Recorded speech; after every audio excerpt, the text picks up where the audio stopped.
Emily, thank you for joining me at Fargo Talks. And we've been friends forever. Oh, I know. And we won't talk about your brother because people like you more than they like Sherwin, so that's okay. And sometime we'll get Sherwin. What we should do sometime is get you and Sherwin together here. Yes. Would be awesome. That'd be absolutely hysterical. So you are a realtor here in Las Vegas. I am. And how long have you been in the business? My gosh. Well, in Vegas, I think about 6, 7 years, but I've been in the business for over 21 years. So you've seen a lot. So you started when you were 7 years old. Something like that. That's amazing. For you.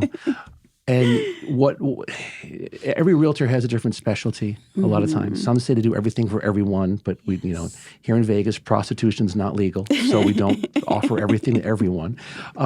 We don't? I thought No. this is like whatever happens in Vegas, just everything goes. I think it does, but in real estate it does not because you get Google and Zillow reviews. That's right. And those That's true. those do not stay in Vegas. Yes, and ever since we talked, my Google reviews has been going up, Good for so I you. love it. Good for you. And Yes. that's the place that you want to play in. Yes. I'm adamant about saying that Zillow is not your friend. No. And for you to get reviews Yes. right now, you should be focusing on Google, Yes. who has a bigger database. They reach more people, and people are Googling you every day. I Google Almost every me. day. Yeah. I want to see if you guys have never Googled yourself. I think you should do it. Yeah. You should be Googling yourself at least once a month, like checking your Yes. credit score Yes. to see what are people seeing. And a big one is also look at Google Images. See what of pictures yourself you've got in and there. see what pictures you have, my dear. You right? know, because you never know what your friends post in there, and You then don't your know. professional life You do not know. might be at stake, right? Thankfully, some of us that are older, and that's not applicable that much because I'd be in jail. There's no I know, question in my mind. I'd be in seriously. jail. Stuff from my teens and 20s came out. I'm That's like, right. Yeah, I wonder what kind of clubbing pictures I had there for when I was in my I 20s. would love to see those. That'd be awesome. That'd be awesome. So tell me about what, specific type of people have you, kind of migrated to grow to work with in your real estate career? Over the years, I really, really, really enjoy working with first-time home buyers, VA military buyers. I enjoy serving, our military. Actually, today I was like running a bit behind schedule because my client, we were working over the weekend. We were supposed to close on Friday. But then, this is a complete VA buyer, right? So I wanted him to get all of his money back for the deposit. I want it to be a complete zero out of pocket. And then Friday afternoon comes, what happens? It says, escrow said, Emily, your buyer is going to need to deposit $900 in funds. And I said, absolutely not. That's not what we were hoping for. And so we're going to have to hold off on signing. And so we held off on signing on Friday. Today is our day to close.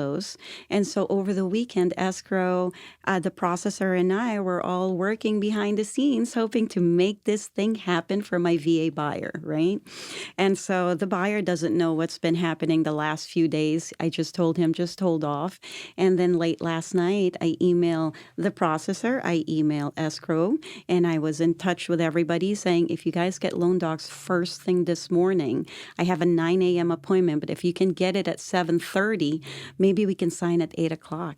And guess what? I was getting ready at 7:30, and they said, Emily, we got docs, and it's correct, and your buyer is going to get all of his deposit back, so you can come over and sign. Awesome. So I had this too. Yay. Yeah, so yay. So buyers that are military, first-time home buyers, because I can see that joy, and that excitement of home ownership, Yeah. which kind of really just gives me so much. I think it just feels so rewarding. Relocation, I do really, really well with people that are out of state or out of the country, and we do FaceTime. And while I look for their home so that when they are here, we don't waste their time because we already know what kind of houses they have in mind. And those things are also my specialty. And of course, everybody wants to sell luxury homes, luxury here, luxury there. I do those too. As a matter of fact, fact, Sherwin and I did, he did an open house this weekend on a $5.5 million house. And that house is beautiful. Aren't all the homes in Las Vegas $5.5 million?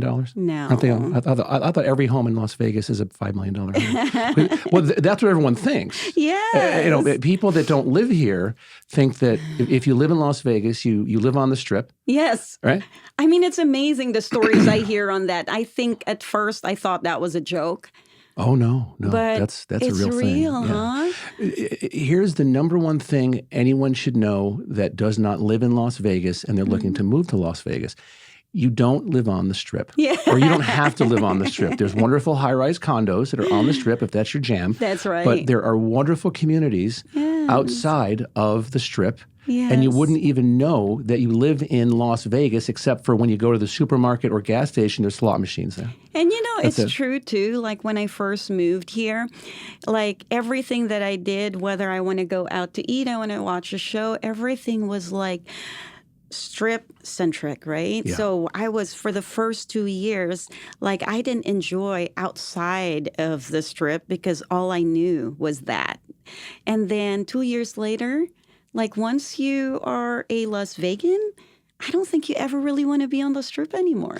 I avoid it at all costs. Me too. The only time I've lived here over 10 years, and the only time I visit the Strip now is when my friends come in from out of town. Me too. From New York, where I'm from, and hey, we're here. Let's go. Like I saw Absinthe twice in like 2 months. Oh my God, Absinthe Which was is such a great my show, right? favorite. Such a great show. How many times I've seen Absinthe?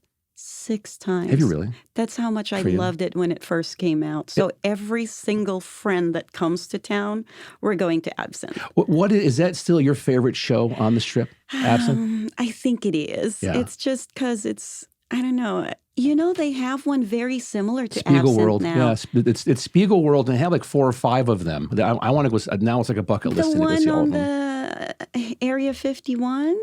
Was I don't that? know. What is that? It's the whiskey wine tasting, but it has a feel of the absinthe. That's awesome. I forgot what it's called now, but they have like 4 different stages.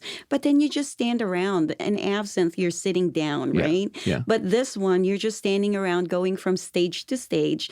And they have very similar shows. So they have a magic show and they have the, like the circus kind of show. They have a little bit of a burlesque going. I think it's a great show. We are so spoiled here Yes, we are. with what we have to do in terms of sports, entertainment, food.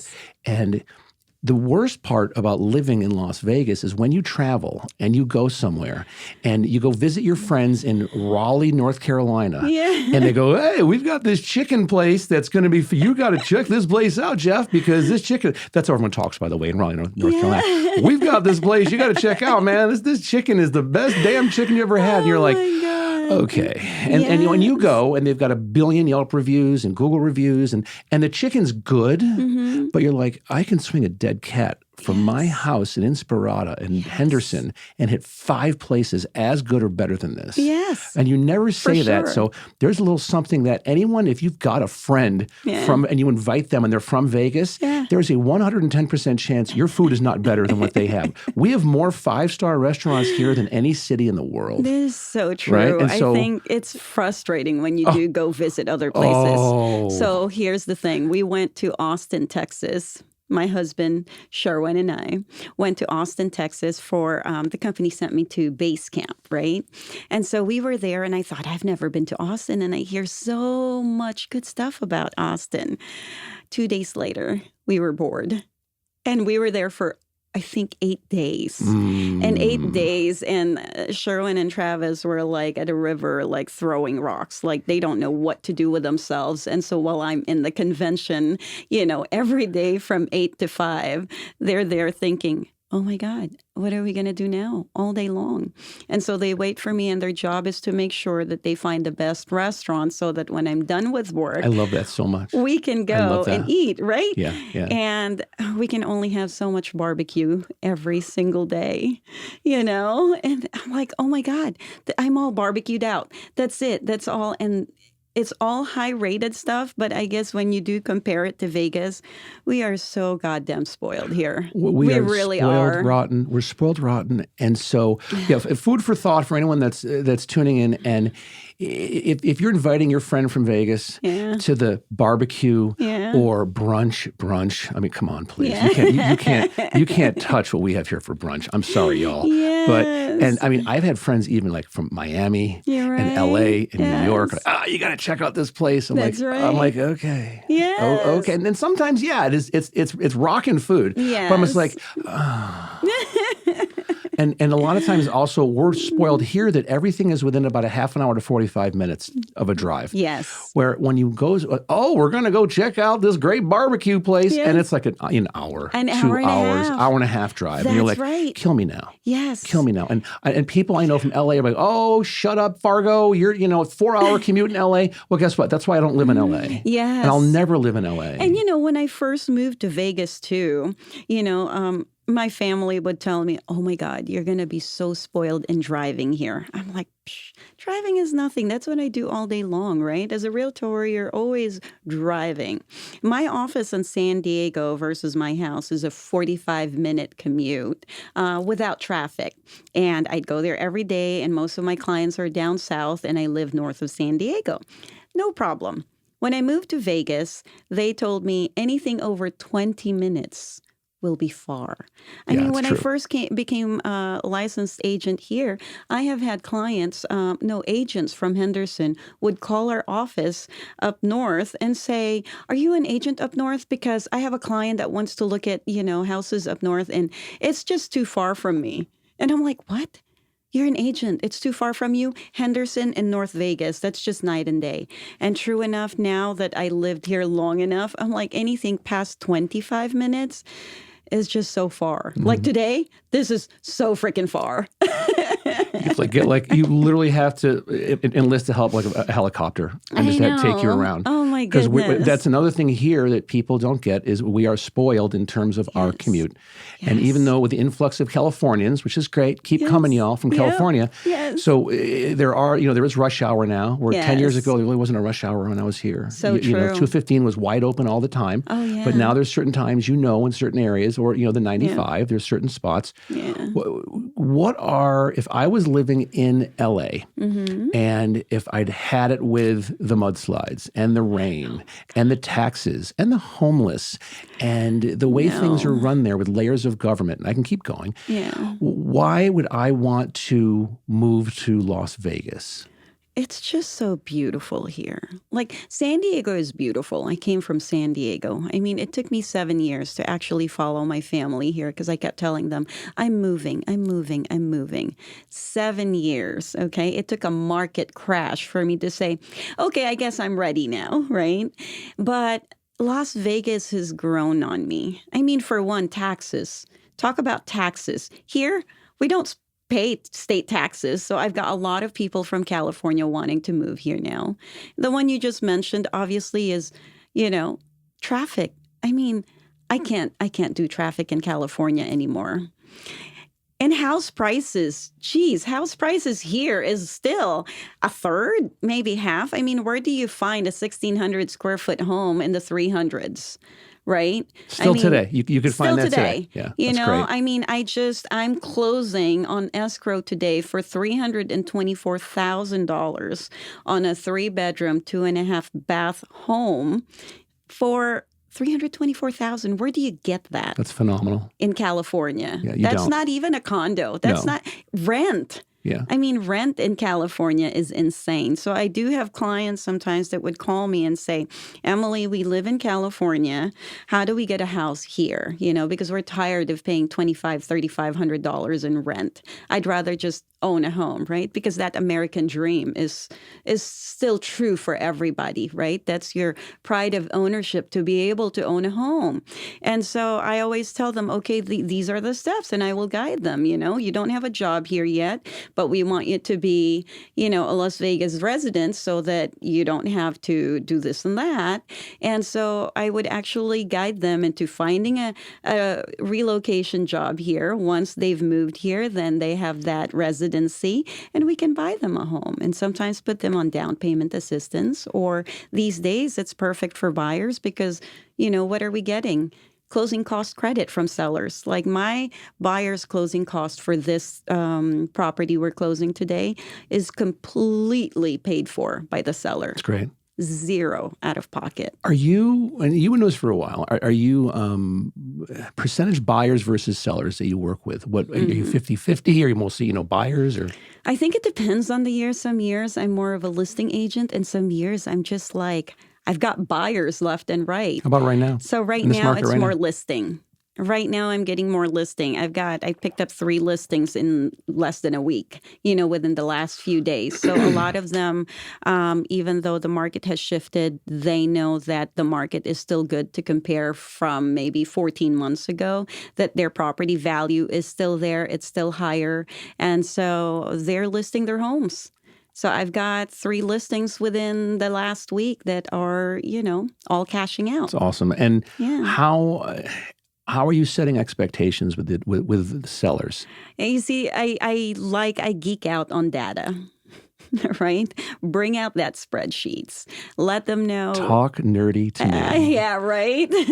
So week after week, I follow the numbers. And I put that on my Excel sheet. And so when I'm sitting down with a seller, I show them, look at the trends, Like back in February of last year, we've got about 3,000 homes in the market. Interest rates were like in the 3 percentile, right?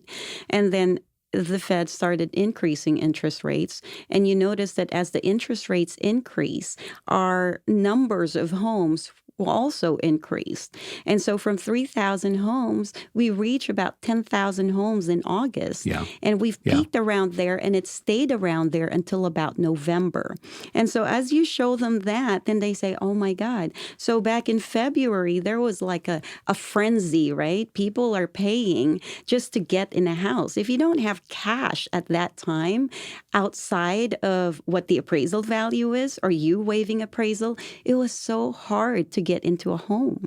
And so the sellers were winning totally on that one. I mean, I did an open house, and within the 4 hours, I've got 3 offers, and we accepted one $50,000 above asking, no appraisal.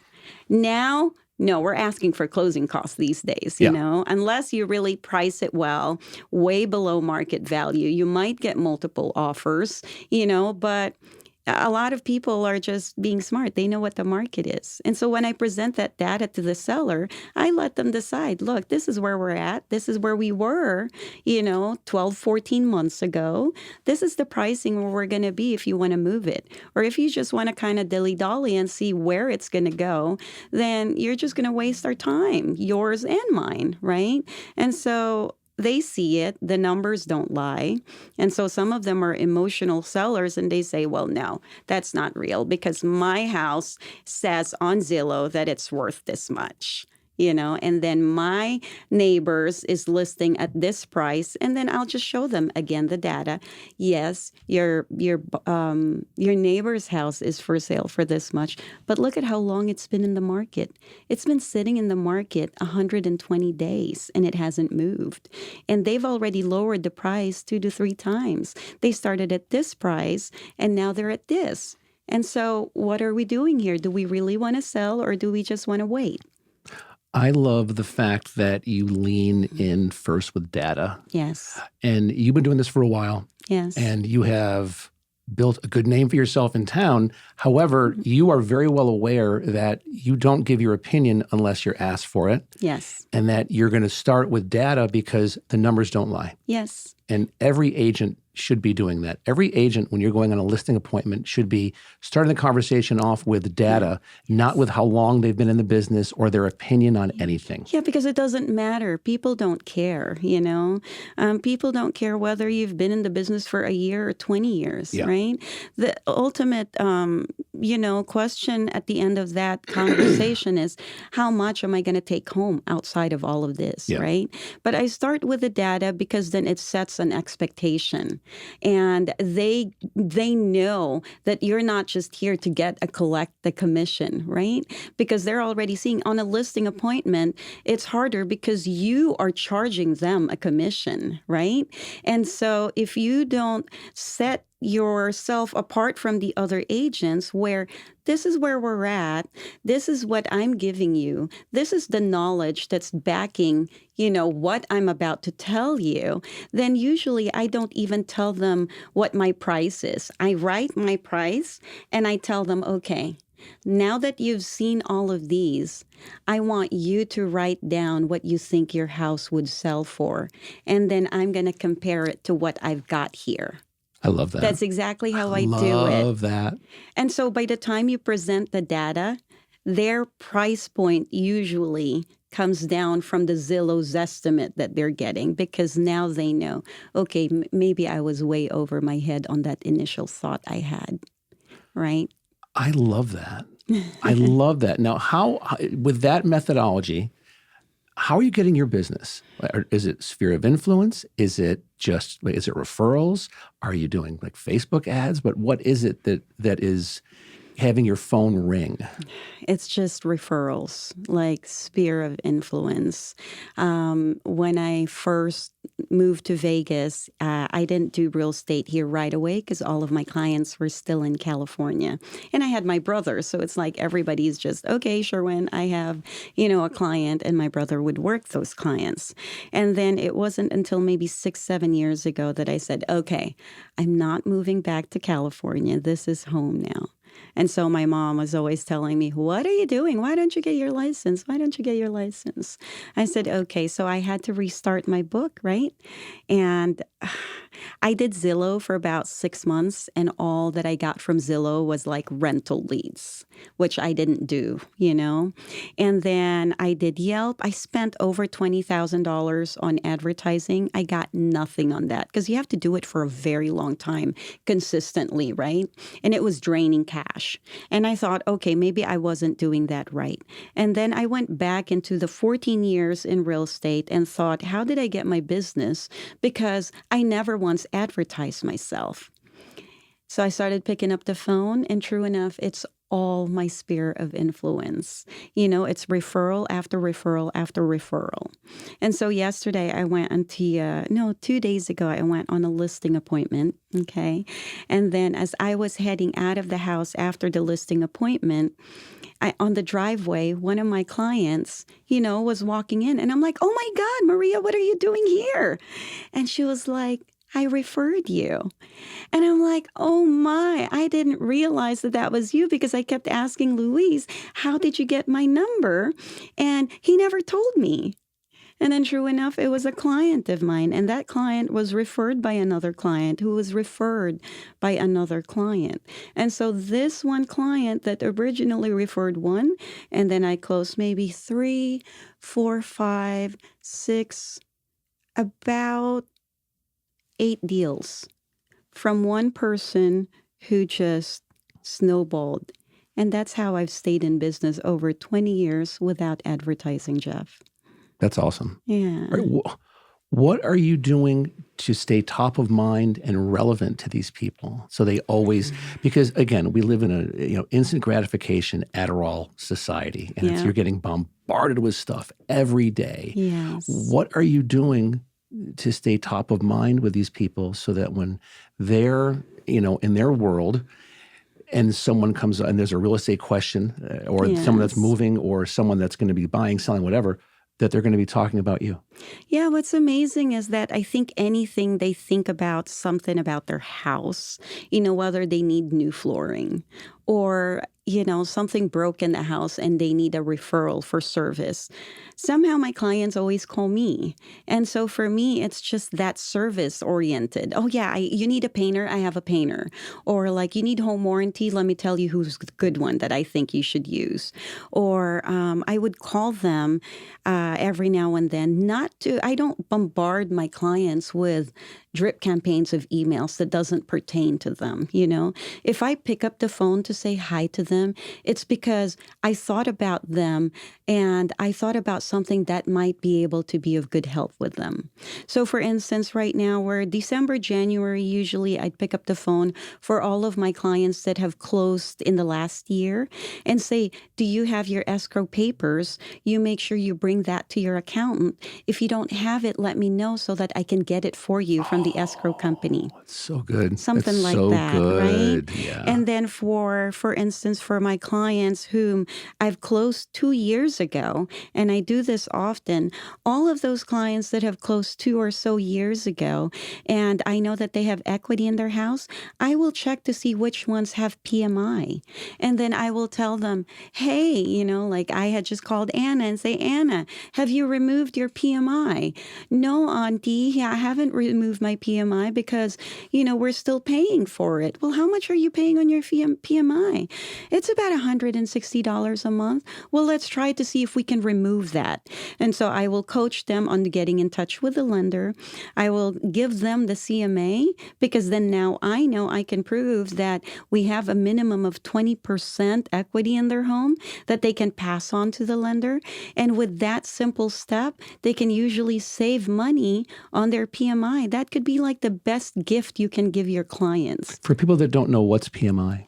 It's the mortgage insurance. So if you buy a house and it's less than 20% down, right? If it's FHA or whatever it is, then you pay this PMI every single month. And it's tacked on into your mortgage that once you have 20% equity in your home, you can actually remove. And so I have helped clients do that year after year, and they just love it. They love you are for that. so grateful. Yeah, they love you for Because that. instead of giving them, a $20, $50, $100 gift, I'm saving them thousands of dollars on PMI. Absolutely. I actually did another one last week. I called my client and say, hey, Tess, have you removed your PMI? And she said, no, I haven't. I said, okay, let me check on your house value to see if we have at least 20%. What is your balance on your mortgage? They give me the balance on the mortgage. I check the comps. I give her the CMA. Call your lender. I think we can have your PMI removed now. It's such a powerful way to come at somebody. Yeah. Because you're going to save them money. Yeah. And they literally have to do nothing. Like you're doing all the legwork for them, getting them back to their lender to go, hey, you're over at 20% or over. Yes. So let's remove that primary mortgage insurance fee. Exactly. It's glorious. Yes. Right? And it doesn't take that long for us either. I mean, how long does it take to do comps? It doesn't take that long, right? It's a simple calculation, and then you give them the data. Again, we're back to the data. Absolutely. Always. Right? Always. And if the lender sees that, I mean, how can they say no? You just have to make sure that you've been, in that house and you've had that mortgage for at least 2 years. The sellers you're working with now, are they like those 2 to 3% mortgages and they're looking to leave? And what is it that's, if that's true, what is it that's why are they leaving? Like if I'm sitting on a 2.5% mortgage, that's free money at a 30-year fixed rate. That's free money as far as I'm concerned. So it better be a big reason why I'm moving. Yes. I mean, like they say in real estate, right? I mean, life is happening every single day. And so for those people who are sitting on 3% or below interest rate, and they are not looking to move because now they are going to pay 5 to 7% in interest rate, they're just sitting down pretty waiting. However, there are people who is going through a divorce, they have to sell. People who are retiring and therefore they have to leave their home because now they have to be with family. So there's different reasons, You've got military relocation. They have no choice but to sell their house, right? I mean, sure, they can rent it, but a lot of them would say no because the price is still high. I'd like to just be able to cash out, take that money. And then if I do come back to Vegas, then I'll buy another property because I don't want to manage. Not rental properties is not for everybody. And so with all those reasons, I mean, people are still selling. There's always going to be life events that take place. Yes. It's empty nesters because your kids are off to college and somewhat out Yes. of the house. That's right. Having a baby, getting engaged, getting Yes. married, all that stuff is all big. And because we have such we have Nellis Air Force Base is right here in Las Vegas. Yes. That's a massive, massive base with tens of thousands of people. That's right. That live, work, are involved with that facility in the military. That's right. And they're coming and going all the time. Yes. No matter what the interest rates are for a mortgage, it doesn't matter. Exactly. Right? It's not like they have a choice, right? If they get their orders, they get their orders. If they're moving in Vegas or if they're moving out of Vegas, that's the orders. And so we do have people buying and selling all the time. Given the numbers have gone down, like for instance, a year ago, we were selling double the amount of homes that we're selling.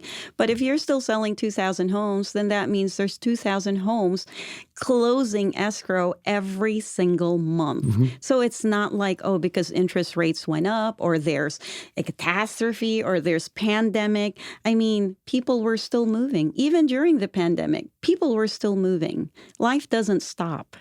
Do you think that, 2022 was a pretty tumultuous year, but to me, it was a correction. Yes. Because if you look at appreciation rates over the past 5 to 6 years prior to 2022, it was not sustainable. No, there was just no way that we could have kept going. So this is a course correction is what happened, from April on in 2022. What do you see now happening? For up to now in 23, we're just starting, but then also through, into like summer of 2023. What do you think is going to happen? Well, I feel like all of the economists are saying, like buckle down for a recession, buckle down for hardships. However, our job market, it's looking like it's doing really well. And it's no secret to at least people at Realty One Group where, I'm with. I mentor a lot of the mentees at Realty One Group, especially in the Northwest office, right? And what I'm seeing come across my desk is actually there's movement. There's massive movement. And so I've got contracts after contracts, getting checked every day. Like even yesterday, I've got one of my agents saying, Emily, I think I got myself 2 buyers, and I don't know, can you please help me with this, And so late last night, I was checking his contract, I was correcting it, and it's ready for signature. 2 in one day for one agent. I've got 3 listings, in less than a week. And so things are moving along. And so even though they say, okay, with interest rates still being so high, but you have to remember there's plenty of deals out there. Brand new homes are giving deals under 5%. Some of them are doing massive rate buy downs and paying for it. And so people are actually able to get great deals. And so even though they're saying buckle down for a major recession, I'm seeing sunshine in the horizon. I love that. What if I was to buy a home and I'm in Las Vegas and looking to buy a home and I have $500,000? Would you be showing me new builds? Would you be showing me resi resale? In what part of town? If I was wide open, I just said, Emily, I trust you. You've earned it. Yeah. This is how much money I have. I'm looking to buy a house. What do you think? I will show you both, So if you are in the $500,000 range, there's definitely new homes. But then again, it just depends, right, on what you want. And so I will show you different communities. I think that's a great start because with some people, they're all about location, right? And there are great locations in Las Vegas. But however, there are also people who just wants to buy a big house, oh my right? Gosh. I don't care if they are in North Las Vegas, in the Northwest, or in Boulder. All they care about is a big house with a swimming pool. And if you have $500,000, what can you get with that? Yeah. And so I will give them several options because ultimately, at the end of the day, I don't want to have to be the one to make that decision. All I can tell them is this is what we have. I'm going to show it to you. And then at the end of the day, you are the one who's going to tell me which house, which property, and where, right? And I will make that deal happen to the best of my ability. That's awesome. Yeah. Because, you're very good in that you know your role within the transaction. Yes. And you know that this is the biggest financial decision. This is the most stressful decision someone's going to make Yes. in buying a home or in selling a home. Yes. I think selling is even worse because of all, it's more challenging for a Yes. realtor because of all of the memories that person associates to that home, and they equate that to value. Yes. And the thing is, it doesn't matter if you had the midwife come over 3 times and pull out the shower curtain with the tongs and you had 3 of your kids born there. Yes. Like that doesn't matter to somebody coming in from somewhere else to buy that home. Yes. Or another big one I've seen is people that will put a pool in and they will spend 80, 90, 100 grand to put a pool in, and they say, oh, I can now add that. No, that does not equate to value of your home. Yes. That's just not how it works. Yes. And to have those conversations with people, yes. What do you do if somebody says, we want to list with you. You're great. We love all your data. Yes.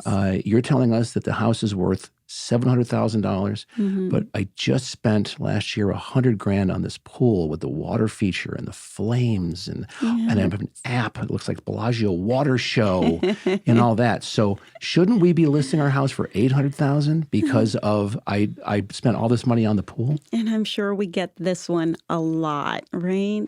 And I just I set the expectation from the very beginning. I think setting the expectation, saying that, I know you've spent so much on all of your upgrades. And oftentimes, if I was with you buying this house, I would tell you, because I have made that same mistake myself, just upgrading the heck out of the house and putting these fancy doors and fancy this, and we're not going to get that back. The market is where it's at. We can list it at whatever price you want, but it doesn't mean it's going to sell.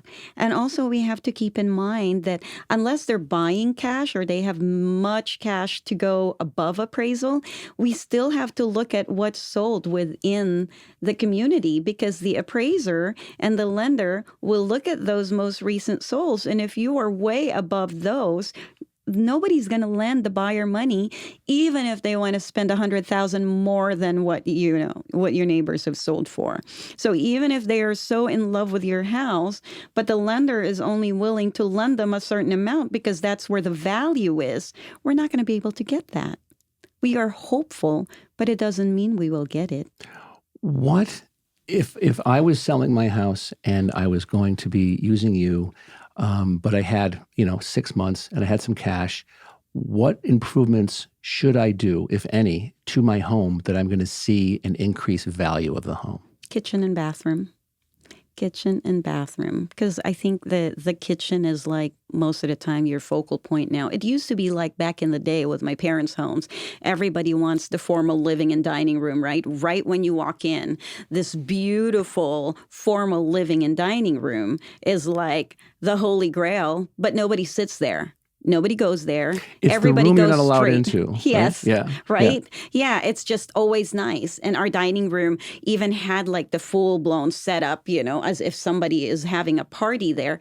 But, you'll have to dust it off every single week because nobody uses it. So I'm from upstate New York, and not all, but 90% of my friends are Italian. Yeah. Right? And Roman Catholic Italians. And almost all of them, growing up, you would go to like their grandparents' homes, and they'd have that room with like the plastic covering over everything and the plastic runners going through on the carpet. It was like going to Graceland. Like you weren't allowed to sit in you cannot leave the plastic runner that was going through. Oh my Do gosh. not deviate from that runner. Yes. You cannot sit on any of the furniture whatsoever. That was for like if the Pope showed up or something. I don't know. No, that is the same, growing up. Filipino families, exactly the same thing. We've got like full-blown runner from the time you enter the house all the way to wherever the full traffic is, right? But nowadays, we are so into the open floor plan, right? And so with the open floor plan, you see everything. And so the focal point usually is the kitchen area, right? Because that's where most people hang out nowadays. And so I think the kitchen area and the bathrooms are all very, very important. correct. What would you do regarding bathrooms? Oh, sorry, go ahead. And curb appeal. You know, a lot of people just put massive concrete now right at the front. And then the house just looks so freaking cold. Like there's nothing to it. And so I think put a bit of a planter area, put some flowers in the front, you know, that way as soon as you park, it's the first impression, right? So give that house a good first impression, and then followed by a wonderful kitchen and bathroom, because people get all like, if you know my brother, oh my God, bathroom has to be perfect for him because he gets all yucky about bathrooms. Well, don't tell him I told you that, no, but then now that's again, between us. it's already here that's now. That's between us. No one knows who Sherwin is at all, so it's fine. It's just fine. You bring up a great point about curb appeal, because I think for the money you spend and for the value you get out of it, the value of your investment, to do some minor landscaping, Yes. to hire a landscaper to come in who knows their stuff, Yes. or to go to one of the local nurseries, speak with them, show Yes. pictures of what your home looks like, Yes. and they can go, okay, do this, this, and this, Yes. and you're all set. And that's like a weekend job. Not only and you're that, done. it's very inexpensive, you know, especially if you're selling your house in the spring. You know how much flowers cost? It doesn't cost that much. My husband changed ours year after year, right? And so, I mean, I just put beautiful lantanas at the front, and it's going to make it so, you know, welcoming. It's got color. Don't just put concrete. And then I hate desert landscaping. The in hardscaping, Vegas, hardscaping, it's just all the hardscape and just the rocks and everything. No, incorporate with something warm and colorful. I think it brings value. I love that. Yes. I love that. Let's get back to the inside of the house for a second. Yes. If I was going to redo my bathroom, but let's say my master bath, I assume, what should I do? Like countertops, lighting, the flooring? What is it that you're seeing that if you were to walk into a house and you're representing buyers and you're like, yeah, they had a home run in redoing this bathroom a year ago? You know, it's amazing. Majority of the bathrooms, except if you're buying like multi-million-dollar homes, right, where their bathrooms is bigger than most bedrooms. But regular bathrooms aren't that big, right?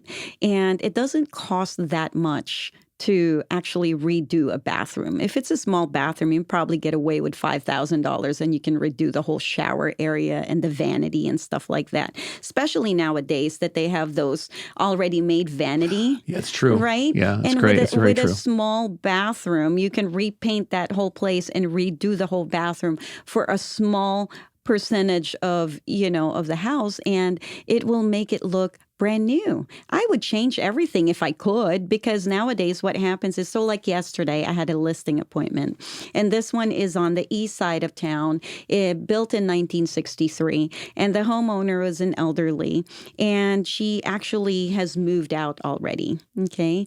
And we check out the rooms, and everything is like original.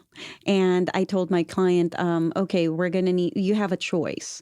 We can list it, but the price is not where we would want it to be because everything is just dated. So buyers nowadays would rather spend a lot more money up front because they're spending all their money on down payment already, right? They don't have the cash to remodel. If you remodel this, you're going to make at least $25,000 to $40,000 more than if we would list it this way, right? And so we were walking around the house, and I said, parts of the flooring are still really good. The carpets will need to go. I said, but we can't match it with the flooring that's here now, so we'll just change carpet to carpet. I said, but in the kitchen area, let's remove all of these ugly tiles because the tiles are original from the 1960s, I think.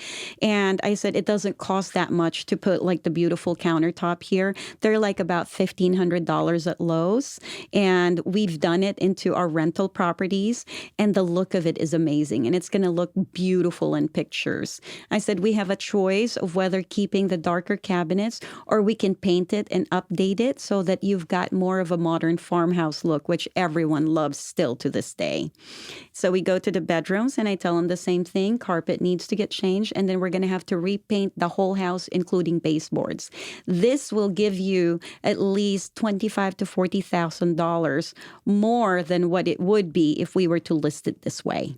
Easy. It's phenomenal. That's great. It's so, when once you've gone through the process, 'cause most people are like, why? Because they don't know that's not their jam, right? Yes. But if you just take, a lot of homes here, the appliances are dated. Yes. A lot. Like Yes. you and I both, we have thousands of homes we've been in here in town. And you walk into these homes and they're asking, a lot of money, and you go into and you see gold. Like in the bathroom, and you're like, "Oh, kill me now." Yes. Really, folks, really gold. Like, And what's come amazing is they're cheap to replace. Very cheap. Go to Costco. Costco has that stuff. Even the little knobs on the Yeah, cabinets. pulls, If you've got butterfly ones there, and people won't want butterfly ones from the 70s, right? Yeah, go to Home Depot or Lowe's and just replace them. Or all the little things do count. Even yesterday, we looked at the hood. The hood was like kind of the creamy kind of hood. It's got like a newer stove there now that's bright white, but then the hood is like cream. And I said, okay, we're going to need to replace that because it doesn't quite match, And that just like these little things that catches your eye, will cost you money if you don't pay attention. One of the greatest stores I've ever seen for pulls is they're in Pennsylvania. I think they're still around. They're in Pennsylvania, and the name of the store is called Knobs and Knockers. Knobs and Knockers. Fantastic. I like Which that. would have a different connotation if it was here in Vegas. And this was like 30 years ago. I remember we're doing some real estate development stuff in upstate New York, and we're looking just to get inspiration for stuff. And so we were cruising through Pennsylvania for architectural stuff, and we stopped at this one store, Knobs and Knockers. Yeah. It was phenomenal. That's amazing. Did you pick up some? Of course I did. Please. I'm a young man with a full head of hair, one chin, and in my 20s. Of course I picked up some Knobs and Knockers. Oh, my goodness. I think that's a good point, that you go to Lowe's or Home Depot and get pulls for your kitchen cabinets. Yes. It literally helps give a whole new feel. For sure. What's there. And what you like as a homeowner, there's a very good chance whoever's buying it isn't going to be the same jam as you. So to have like butterfly pulls, guess what? Most people are not going to like butterfly pulls. Right. But if you get just a solid color that still goes with the theme of what's in that room. Yes. That's all you got to do. Exactly. And that's a minor investment. I'm a big fan of Costco. I love Costco. Oh, my God. Right? Like appliances now they have there is crazy. And so go to Costco, get your dishwasher and your refrigerator and your stove and everything else. And they bring it in. You get the Costco warranty, and you're just like, oh. I love Costco. Right? Are they paying us for this commercial for Costco? They should be. Because really, even my ring is from Costco. Hey, back when I was married, that was our jam. Oh my God, date night is at Costco. I think if we could have gotten married at Costco and then just pick your gifts there too, that would have been so cool. If you can get married now, you can get married here in Vegas at Taco Bell. Or I think also there's like a Denny's on Fremont Street. We could have arranged that. So you could have done something at Costco. I'm sure that they would have let you do that. What else? And we'll wrap it up. Well, before we wrap it up, I have questions for you. Oh, fire away. Yes. I'm an open book. Go ahead. Because, I'd like to share this with my agents, right? And so, a lot of times when we come out of real estate school, they teach us differently at real estate school. In real estate school, we're there to pass the exam. But then once they become an agent, then they don't really know what a title company does, what an escrow company does, and all these other things that goes behind the scenes. And, a lot of times we've got title reps that will come to our office and say, okay, here, let's, remember we were talking about this, the antiquated way of trying to get agents, to work with you. Now, I'd like to discuss a couple of things to see. If you guys, I love Jeff Fargo. If you've not heard of Jeff, then that means you're not in social media, because Jeff is just, he does what he preach. I really love that about you, Jeff. Thank you. And I love all your stories and I love all your videos. And I think in today's world of real estate, I think everybody just has to be doing exactly what you're doing. And so, but what I want to know is just like a real estate 101, real estate 101, title 101. What is a title company, and what does an agent really need to know about what a title company does? Why do we need it for every transaction? I love this. Title and escrow, it's different by state, but in the state of Nevada, it is literally ensures that the property, ownership of the property cannot be challenged. You own that property free and clear in perpetuity for as long as you want. As long as you have ownership and you're on the deed, that is title insurance, and that's what I'm at Fidelity National Title. We're the biggest company on the planet, and that's what we do. We insure you. No one, Aunt Fern, can't come from Boise, and say, "Wait a minute, I was friends with Jim, and he told me I'm going to get the house." Well, That's right. Sorry, Fern, that's not how it works. And so that's the biggie for title insurance, to keep it super simple. Yeah. Escrow is, and which we also do, which is part of here in this state. It's together, title and escrow, is we take a buyer, we have a contract, and you have a buyer, and you make sure that they have funds, either through a lender or cash, and we see those proof of funds.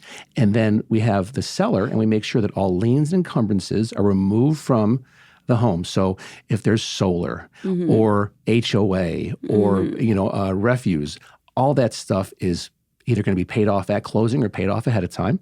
And so we are legally a third-party intermediary, showing zero partiality to anybody. We just make sure that the home is ready to be sold and that we have a buyer who's ready, willing, and able and has the appropriate funds to go ahead and buy that specific home at a date agreed upon by both parties. That's title and escrow. The title rep, and that's handled by escrow officers, right?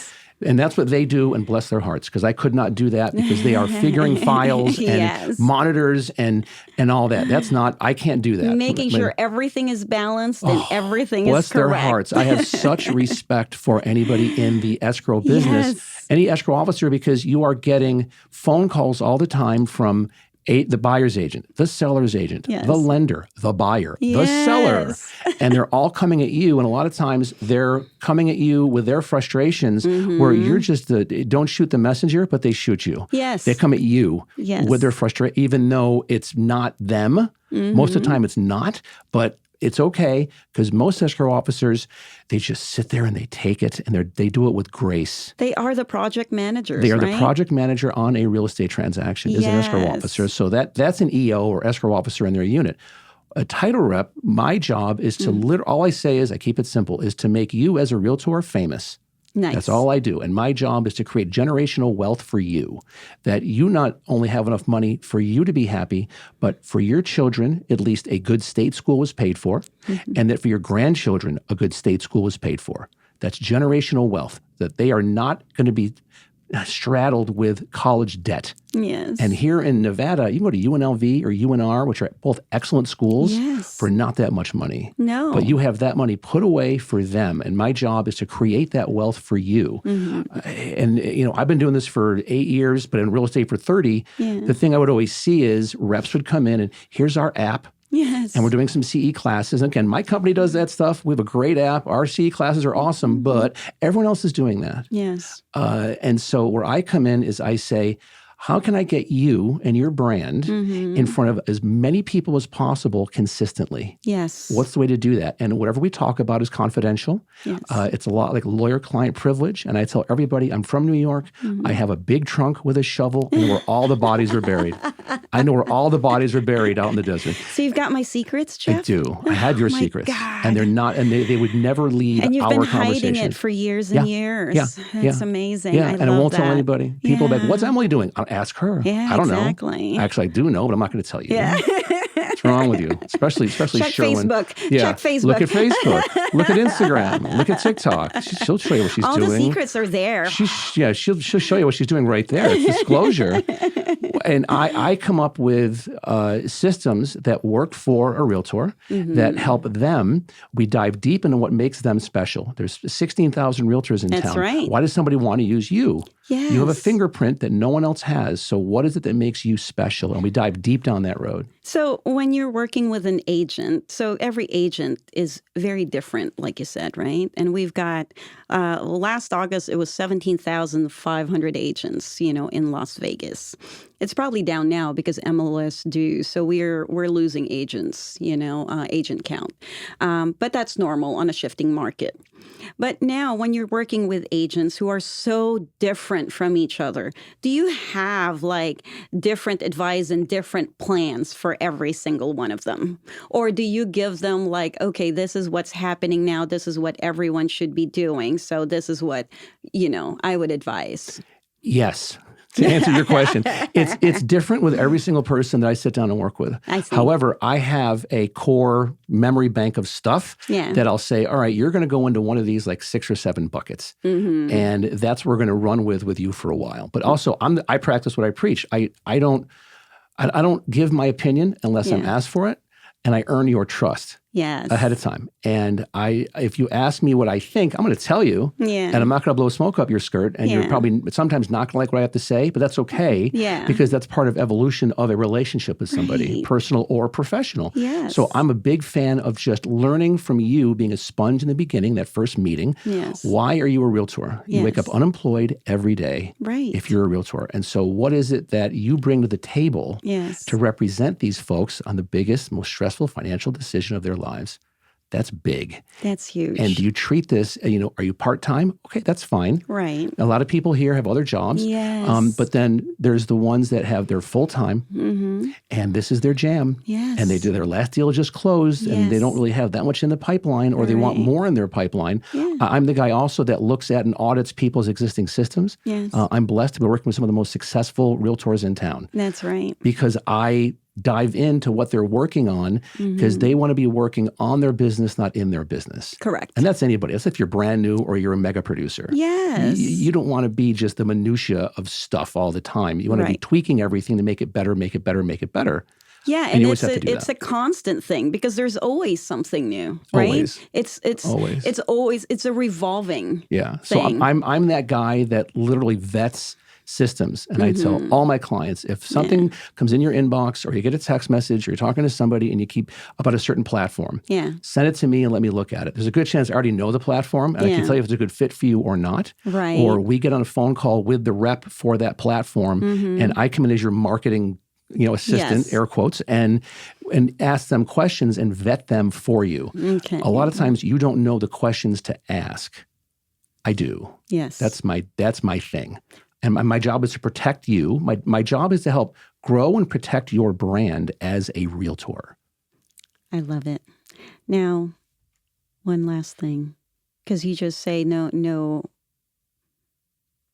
secrets, but what would you do differently knowing me in advising me in my business? I'm open to it. I would have had you on video a lot sooner. I know, And but you know what? this. I hate video. You've been telling me this for years. I also had a life coach that told me, Emily, you got to be on video. This was like maybe 2016. And I cringe every time I'm on camera, really. How's this been? This one is actually pretty comfortable. Right? I think I'm starting to, I just don't want to have to rewatch myself. I think that's the biggest thing is because when I do rewatch myself, then I start to see, oh my God, that's awful. When you're a perfectionist, a lot of times it's difficult for you because then you see so many things that could be better. Here's my closing advice to you. And this is for anybody who could. Most people are very critical of how they are portrayed on video. Mm-hmm. And there is a 100% chance that your audience is so self-absorbed with who they are and their own imperfections that they don't even recognize something that you are perceiving as an imperfection amongst yourself. That is so true. That is so true. So I think that's why now I just, when I post stuff, I just don't watch it anymore. It's already there. It's already posted. I'm not going to take it down anymore. Just put it. The worst video is the one you don't post. Exactly. Post the video. It's okay. I know. You keep. It's more about consistently posting them. Hence, we And started I doing think it's also podcasts. vanity, you know? It's like, oh my God, Absolutely. why do I look like that? Or, oh my gosh, why is my Yeah. hair like that, right? Doesn't matter. People aren't. They are They're not not- even caring about They're that. not going to buy or sell houses just because of how I look. Hello. I just have to keep that in mind that, okay, well, it's your knowledge. It's what you can do. It's the way you represent them. That's what you're there for them. It's not because, oh my God, you look fabulous or you look awful. You know, we're not going to say you look awful, so we're not going to, you know, buy a house from you. Looks help. Looks will help people's like thumb from scrolling. But really, it comes down to what knowledge and data are you bringing to the table as I a have both. realtor. You want to see listen, my spreadsheets? You are the complete. And on that note,